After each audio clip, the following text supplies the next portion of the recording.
Rules are made to be broken, especially these ones. Miss Mosley, there's a delightful seat here in the front of the class. Welcome to WatchMojo.com, and today we're counting down our picks for the top 10 worst school rules ever. Before we begin, we publish new videos every day, so be sure to subscribe for more great content.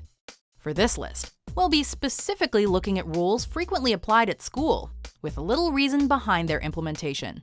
Well, what can we do? Well, I think maybe I'll put you on a low dose of Xanax and Zoloft. Number 10. No Advil in locker. Illicit drugs obviously have no place in school, and sometimes prescription and over-the-counter drugs are abused by users as well. So I figured $10 a pill, right? We split the profit, which means you make almost $500 without spending a nickel. But we're at a loss for any example of an individual abusing Advil to get high. Playing devil's advocate, perhaps the biggest reason for this rule is to prevent students from popping pills disguised as headache relievers. Look, if anyone's genuinely planning to pop a Xanax during school hours, they certainly won't be doing it at their locker in front of everyone. And what's the consequence of this narrow-minded regulation? Nothing on most days, but we'll all encounter headaches in class eventually. And, sadly, a quick fix is not within some schools' boundaries. I had a headache. So I assume you took the recommended aspirin dosage for a headache. I didn't try to kill myself. Number 9. No chewing gum in class. All right, let me hear the horns! No chewing gum in class, Mr. Morris. We've all been there. An aimlessly wandering hand traces the bottom of a chair. And next thing you know, you've accidentally touched gross old gum that was recklessly placed there Lord knows how many days ago. Maybe there's gum under the seats! Why would someone do that? Perhaps because it's the only way to get rid of gum without swallowing it or getting caught disposing of it in the trash. 99% of people know how to chew gum without distracting other people, yet it's one of the most infamous rules out there.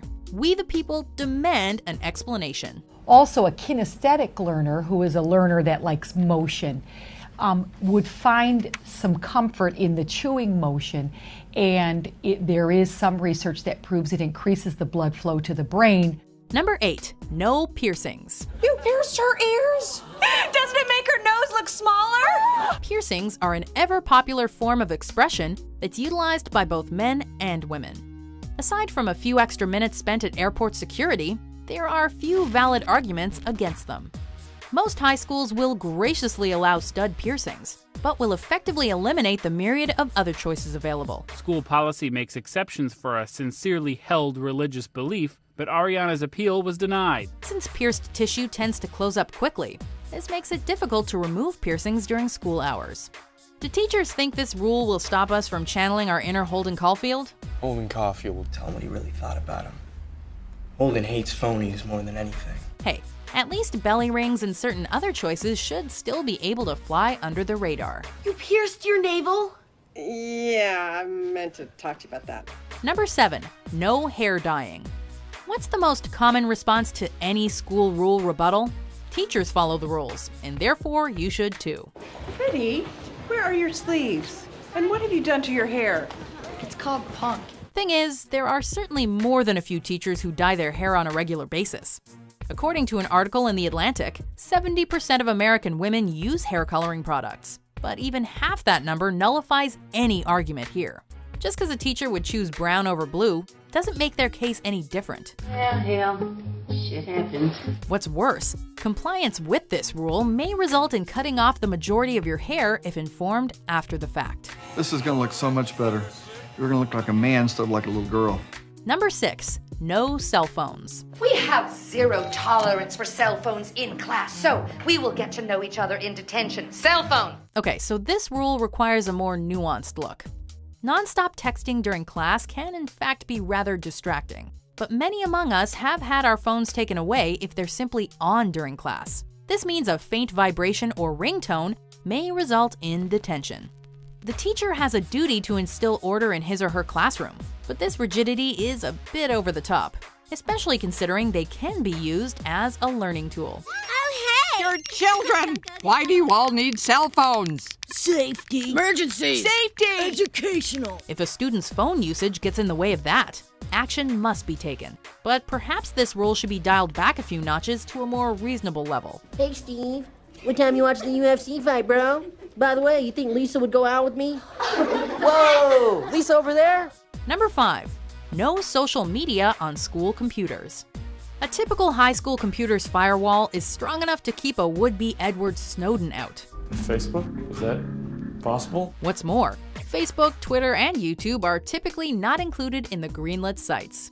Before we begin, children, may I remind you the school computers are not to be used to access principalskinnerstinks.com, skinnersucks.org, or shavedskinner.edu. We don't always have homework during free periods in study halls, which begs the question, what better use of this time is there than catching up with friends, family, or our favorite celebrities? Or better yet, some WatchMojo content. But alas, social media likely won't be showing up on school computers anytime soon. Meaning, precious data must be used to keep up to date with friends and family during school hours. Just a minute. No, let's do Apple quit. Number 4. No wearing hats. Just like the style of it and just cool to wear. In the history of state-mandated education, has any school official actually explained the rationale behind this rule? In all fairness, the brim of a hat could be used for cheating during an exam, but that just requires turning a hat around whenever there's a test. Mr. Ribis, see you brought a hat to school today. You know that I collect hats. Is there a head lice epidemic we've somehow missed? Is there a killer gang whose secret symbol is every baseball cap ever? Not a chance. Perhaps this mother of all dumb school rules was never given proper thought, and has been around for so long that people are simply too stubborn to change it. Look out. Coming through, take your head off in school. Number 3. Seating charts. The sentiment behind most of these frustrations is the tendency for these rules to inhibit our freedom of expression. But I'll tell you how I feel about school, Jerry. It's a waste of time. In a person's teen years, individuality is of the utmost importance, and a strict rule is bound to suggest that we cannot think for ourselves. Finding a seat in class is one of the most basic concepts out there, yet a seating chart is required in many classrooms. The daydreamer won't pay attention more if they're like 5 feet closer to the front. Join us up front. Be one of us. The class overachiever won't drop out because they're exiled to the back. Instead, this unyielding rule is bound to unnecessarily take just a little more personal freedom from students. Number 2. No food in class. It's not funny. You want to go to the principal's office?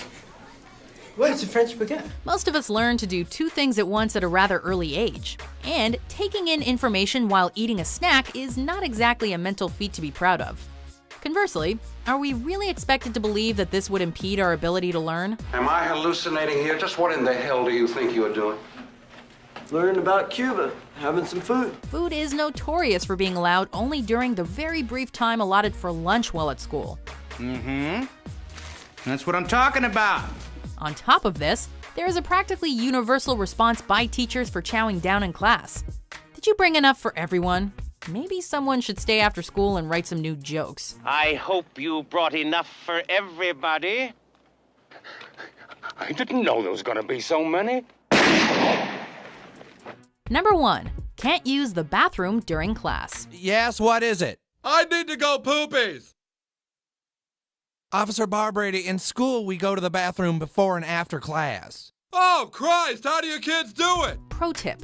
If you ask to use the bathroom in college or the real world, everyone will look at you like you're crazy. That's because few scenarios outside of high school require permission for the most basic of bodily functions. I had an accident. You had an accident? What does that mean?